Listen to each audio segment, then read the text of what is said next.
Everyone, today mag-introduce tayo. Ito ay si Kyrie. Ito si Kyrie. Aming nagbebenta. Hindi nagkukulang yung benta namin kapag nandyan siya.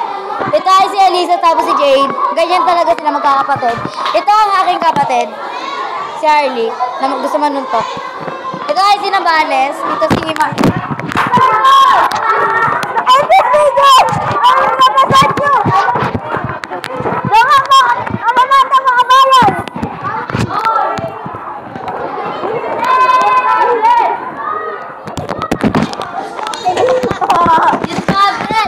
Video ako itang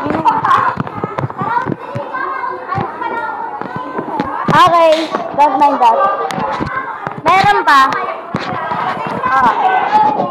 Oh, nag-video pa rin. Ayun lang. Now, ito si Ray.